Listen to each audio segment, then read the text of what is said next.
Hi, I'm Greg Hunter. Welcome to USAWatchdog.com. With us, an expert on geopolitical and financial issues. He used to be an advisor to Margaret Thatcher on Russia and Gorbachev. We're talking about John Browne. John Browne, thank you for joining us today from Florida. Hello, Greg. It's a very great pleasure to be with you again. Well, I just keep hearing news out of the Ukraine, and just last week, a top NATO general openly discussing, worrying about war with Russia. NATO, war with Russia, Crimea, looks like that is not settling down. The peace deal did not hold, maybe 5 minutes. What is your appraisal of what's going on in Ukraine? Is it as dire as some people think it is? Oh, yes, I think it's dire, and particularly because I think President Obama has had the wrong end of the stick, and he follows also, I think, a strategic mistake. When President Reagan and Secretary of State Gorbachev, with also the assistance of Prime Minister Margaret Thatcher, achieved an end to the Cold War, in other words, the cold part of the Second World War in the mid-80s, it was agreed, if not in writing, but tacitly, that neither side would try to poach on the old buffer states of NATO and the Warsaw Pact. And from the Russian point of view, of course, they see that a number of countries have voted quite democratically, like Poland, to go into the European Union, be associated with NATO and things like that, or even members of NATO. And they've also seen activity by the secret services of the West, most notably the CIA, in the Ukraine, to persuade them to go. And this, of course, has angered the Russians, and when you come to the Ukraine and Crimea, you're treading on a vital interest of Russia. In other words, it's very similar to the situation in October 1962, when Khrushchev of the Soviet Union decided to put intercontinental ballistic missiles in Cuba, right in the soft underbelly of the United States, threatening the vital interests of the United States. And in that confrontation, President Kennedy had to win, even if it meant a nuclear war. He just had to win that battle. And in this case, we have the West interfering in the soft underbelly of Russia, notably the Ukraine and in the Crimea, and it's the soft underbelly threatening vital interests of Russia, like a warm water port into the Eastern Mediterranean, which they've sought for 200 years. And of course gave birth to the birth of Greece as the British tried to keep them out, and then the Americans, and then the European Union, and that's why they admitted Greece in under the door in terms of finance. And so it was NATO interest. They knew they couldn't make it, so they, by hook or crook, they needed Greece in the European Union to strengthen NATO. Absolutely. To prevent it going communist and falling under Russia, and therefore opening the corridor into the Eastern Mediterranean.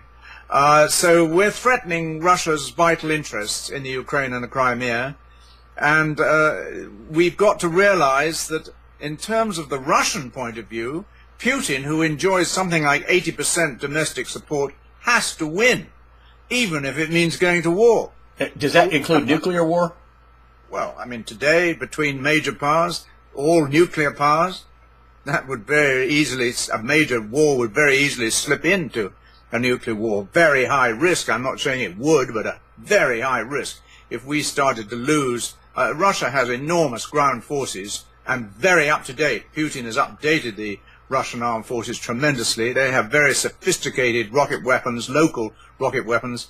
And if we saw masses of our troops being slaughtered, we would maybe be the first to press the nuclear button in that condition. So this is a desperate situation. And our President, Obama, instead of using the age-old advice of speaking softly and carrying a big stick, has spoken very loudly, in fact even shouted, holding a mere twig. And even that twig is becoming apart, because by threatening us and because he's frightened to go to war and really back up his words, President Obama, he's not prepared to back his words. He shouts big, but not prepared to do anything. So he's got to this little easy option of economic sanctions. Well, a country like Germany has 6 times the dollar trade with Russia as does the United States. So these sanctions hurt the Europeans, and particularly Germany, far more than they do the United States. And therefore you saw a split occur within NATO between Merkel, who's basically the president of the hidden president of the European Union, and the president of the United States. And that's a dangerous thing to show at such a huge strategic level, a split within the NATO alliance. And that's been played over the last few months, even the last few weeks, when Chancellor Merkel came to the White House, spoke to with President Obama, and there was a clear, I mean, quite staggering really for modern spin, that she would be so frank in her disagreements with President Obama, and she secured from him, before he rearmed the Ukraine, an agreement to talk to President Putin and President Francois Hollande of France and the President of the Ukraine as well, to have a Minsk talks in Minsk, which they did. On the 9th, on the Sunday, and then again on the Tuesday, on the 10th and the 11th of February. And that was called the Minsk Agreement. But in this whole situation, and very Russian in a way, but I mean, I suppose we do the same sort of thing, you have the fog of war, there's a semi-war going on there, also mass deception. So it's very difficult to see what's going on. But when you see a Ukrainian loyal force withdraw from a city, you can assume that they were threatened by overwhelming force and didn't want the Minsk agreement to collapse just for the sake of a single battle. So that battle was won by the Russians without barely a major shot being fired. And so they just forced a withdrawal. And the Russians are introducing regular Russian forces into the Ukraine, and not only regular forces, but first-rate Russian forces, a serious threat.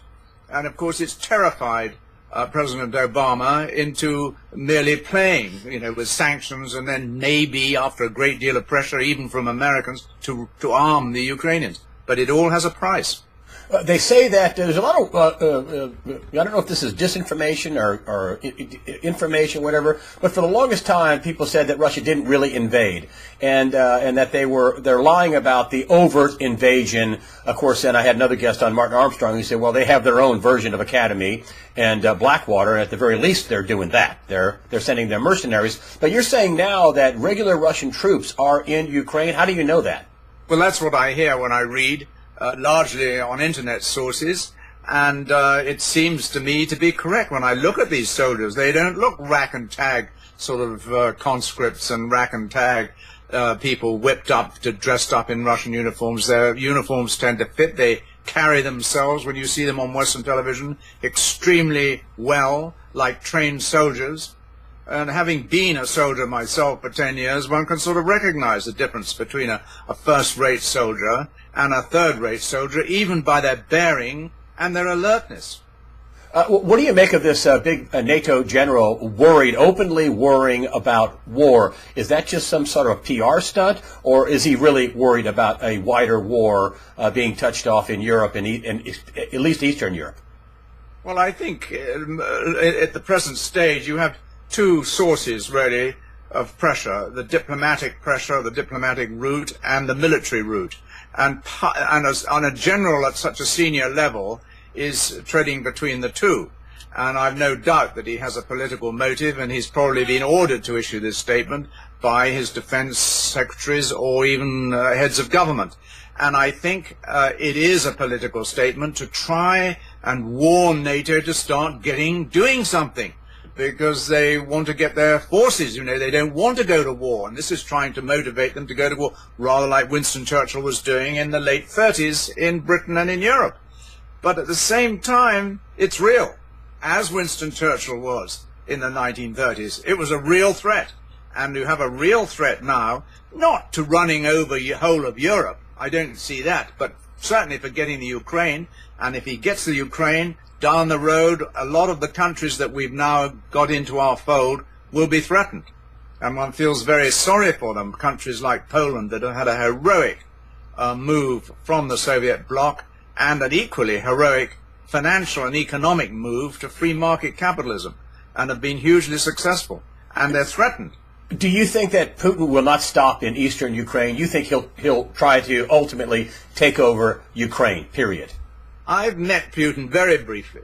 I'm impressed by him as a patriotic Russian, one who was bitterly ashamed at the collapse or seeming collapse of the Soviet Union, where Russia was at the head, but the actual collapse of the Soviet Union, and wants to restore Russian pride and Russian diplomatic, military and economic revival.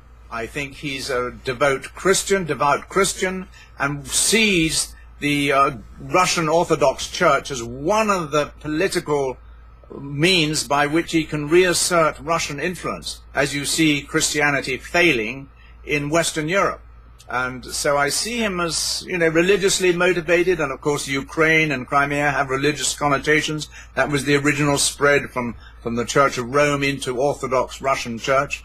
And I see him wanting to regain at least an empire like we have, like the European Union, which is not a military empire yet, but is certainly a sphere of influence. And I think he wants to regain a lot of the sphere of influence lost in the collapse of the Soviet Union. And for that, plus of course his local propaganda, he has enormous support, unlike President Obama. So this situation of course. So this situation in eastern Ukraine is far from over, and it could touch off a wider war. Yes, I mean, it's far from over. I think the West has to realize that the Crimea is gone. I think we have to accept that if we reach a diplomatic solution over the Ukraine, it's going to be one which basically has hands off for the West and the CIA and all that sort of thing, and allow the Ukraine to exist as a so-called independent nation, but very much under Russian influence. And I think that would achieve peace. But short of that, we're going to face a very serious situation. And NATO has prepared, it has done one thing, is it sparked NATO into producing small units that have gone forward into the countries like Poland, Hungary, Romania, and the Baltic states, to prepare the NATO alliance for rapid movement in an eastward direction. But all this stuff coming under pressure smells of danger and only risk of panic and panic moves and things like that. And I feel the danger is we have a president of the Old West who has absolutely zero experience of the military and is prone, in my view, to spinning everything rather than telling the truth. And that is dangerous in these dangerous situations. Let's move on to the economy. It looks like Greece last week got some kind of a reprieve and knuckled under, at least for a few months. The situation in the European Union, I mean, this is far from over as well, is it not? I mean, aren't we just kicking the can down the road until we hear tink, tink, tink, tink, tink, tink, tink, tink? Absolutely. I mean, we hit the cliff?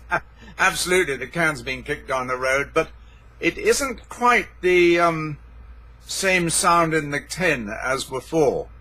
This one, Germany has exerted its force, because basically they've got a 4-month reprieve, but even the funds that will come in on Tuesday of this week, they're going to have monitoring, which the Greeks have accepted, which they said they would never accept. They've accepted monitoring, they've accepted conditions, and these are steps forward for Germany gradually turning the nut on the Greece and bringing them to heel. And I personally think that a young Prime Minister of Greece, recently elected on an extreme left-wing or left-wing ticket, but you can understand a nationalist ticket of saying we want to get rid of all the outside controls, we want our own independent country. And he's had to suddenly, within a week or so, has had the realities of real politics, realpolitik of the major nations breathing down his neck, and they've been forced to this reality. And it's very interesting. I think, first of all, that Germany has succeeded in this. Secondly, I think that a most interesting thing is going to occur. How is the Prime Minister of Greece going to sell this to the electorate that just voted him in to do absolutely no cooperation with the West at all, and to get out if they didn't get all their conditions met? They have none of their conditions really met at all. In fact, they've given way. how is the Greek Prime Minister going to sell it to his people? Now, if he does successfully, of course, the European Union officials will say, oh, well, this is the way we must get politicians to act in Portugal, Spain, Italy, and Ireland to sell hard restructuring and, tight measures for our loans into these countries, the Germanic model. And so it has major implications for the future. Do you think that we are on better financial ground than we were a year or two ago, or are things deteriorating here in the U.S., or is it just an illusion? I mean, the dollar is stronger, but we're the cleanest, dirty shirt in the hamper, as they say. Do you think the U.S. is on solid financial ground, or are things slipping? Oh, I think things are slipping because we have leadership of an appallingly bad quality, in my opinion. And if you look at the dollar, which usually was and usually is a barometer, you have to face the fact that America may have zero interest rates and very, very small yields at the short end of the Treasury yield curve, but in 16 countries outside the United States, they're negative interest rates. I mean, you have to go in a Swiss Treasury bond 20 years out in maturity to get a positive yield. That's before inflation. That's a nominal positive yield, a real yield out 20 years. In America, you only have to go out 5 years to get a real yield net of inflation. And so the reason is that people are fleeing into the dollar is, first of all, they're worried about things like Greece, like Ukraine, and the general recessionary influences around the world, except in the United States, Japan, China, and all these things. The growth is faltering. So people are moving out where they have very high rates of return into the dollar. And when they're into the dollar, which they see as a secure currency, then how do you get any rate of return? You don't invest in cash where you're paying the government to put it in the bank. You start to reach out in the risk profile. So you start to invest in markets, stock markets, and stock markets are booming differently to the economy. And so money is flooding into the United States, driving up the dollar value, making it harder and harder for American exporters, but also feeding into our markets, the financial markets of the equities and bonds, driving yields down and stock prices up. What could go wrong? Well, I think what is wrong is already there and is hidden. I mean, it's very interesting if you look at a country that you might consider to be run properly, with a very democratic country, extreme democracy, where people count and where governments are forced to listen to their people, as opposed to doing feather bedding themselves in congresses and in parliaments, is a country like Switzerland, where there's huge democracy, democratic power in the hands of the individual, and the average earnings or average wealth of a Swiss is over $500,000. The average wealth of an American, which has more millionaires and billionaires than anywhere else on earth still, is less than half of that. And so you see that a country which was basically a heap of granite with snow on the top can make, with human endeavor, a huge success because it has real democracy. And in Switzerland, the politicians have to listen to their people. In America, in Britain, I mean, they give them a cold shoulder, and they feather bed themselves. I mean, look at Obamacare, where they give us a third-rate system, but the politicians take a first-rate different system. I mean, it is an absolute scandal, and yet we seem to accept it. But what could go wrong with the economy? I mean, this money keeps coming in, stock market keeps going up, gold is in some sort of a holding pattern. There are some people say it could go down. What could go wrong in the economy that could blow this up, or will nothing blow up? Will it just keep drudging along the way it is? Well, at the moment we have massive injections of money from the Fed. I mean, it's still the old injections are there. They're not increasing it at the moment, QE, but zero interest rates, which force people into higher and higher risk investments to get any positive return on their money. And other countries have followed this. I mean, the total is getting on towards the 50 trillion of money that's being created out of nowhere, so-called computer click money, no longer printed, but clicked on a computer, of money. So there's lots of money swilling around, but value is being eroded. And it's giving us the pretense, the wonderful feeling that this is a great party. The band is fantastic and everything. But if reality dawns and someone switches the lights on and the musical instruments go down, it's going to be what could go wrong. In other words, to answer your question, is that reality should threaten. What about gold? Gold, which you mentioned gold. Gold is falling in price in the Western markets like Europe and the United States because there's a threat that interest rates might rise. I don't think they will for a long time, but there's a threat still there. Secondly, there's a growing feeling that the world wide outside the United States is going into recession, and that's a bad time to be holding gold. But strangely enough, outside the United States, particularly in the Far East, China and other countries, they're accumulating gold faster and faster. So the gold price is rising where the huge downward pressures in the West. It's rising or faltering around the 1200 mark because of demand coming from the East. What's their end game? What do they see that we don't? They're buying a commodity that's falling in price, and they keep buying. And I think China bought the entire mine production of the world in 2014. So Right. What do they see that we don't? What's their end game? I think what they see is a paper dollar, which is being, I think, recklessly printed off on a computer. I mean, reckless, $1 trillion. There a trillion seconds ago was 31,500 years ago. It's the figure of $1 trillion. And we're just printing money, and the wonderful party is going on. They see, why should America sit there with a dollar that's the international reserve currency and be able to just create money out of thin air and have a great time? And they want to break that international reserve currency role of the dollar. And if that happened, that's when reality would dawn with an explosion. And that'd be an explosion of inflation? The dollar. Basically, everyone's coming into the dollar from all over the world because they feel it's sound, and one of the biggest reasons for it being sound is it is the international reserve currency. In other words, if a German wants to buy hog's bellies, he's got to go to the Chicago exchange where they're dealt in dollars. So he has to change his euros into dollars to buy them. Same as a Japanese had to change his yen into dollars to buy the hog's belly. And most commodities are traded, the biggest market for most commodities is in Chicago, and these things are traded around the world for convenience in dollars. So you have to buy dollars in order to buy the wherewithal. And that's the role of the international reserve currency and underpins it. And nobody wants, a lot of people that are heavy in dollars and low on gold, they don't want to see the end of the dollar being the international reserve currency. So they keep going along with the party, keeping the music going and keeping on dancing. You know. But there is a day, and that's what the Chinese foresee by buying all this gold. They foresee a day where the music stops and the party's over, and we get stuck with hyperinflation. Well, I don't know. I mean, it could be hyperinflation. It could be financial hyperinflation and an economic depression. That would be the worst, stagflation, with the economy just going down the drain in depression, from recession into depression, and the currency is worthless into hyperinflation. I mean, it happened in Germany in the 1920s, 1918, when they just surrendered at the end of the war, starved into surrender. They were never defeated militarily, but they were starved into surrender. There were 8 Deutschmarks to the US dollar. In 1925, there were 1.2 trillion Deutschmarks to the US dollar.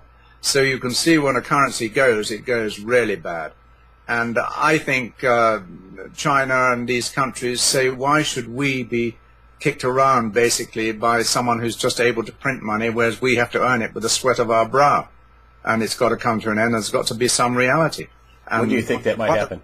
Well, I don't know. Saying it might happen is one thing. Saying when, and that's like looking at a pussycat on a cushion on your sofa and saying which paw is it going to move first and when is it going to move the paw. I have no idea. I know it's going to move, particularly when it comes to feeding time, but I don't know when it will move otherwise. But the problem with gold is that you see China is accumulating gold. They say, and it's hard to corroborate these figures now, that they have 15,000 tons of gold in China now.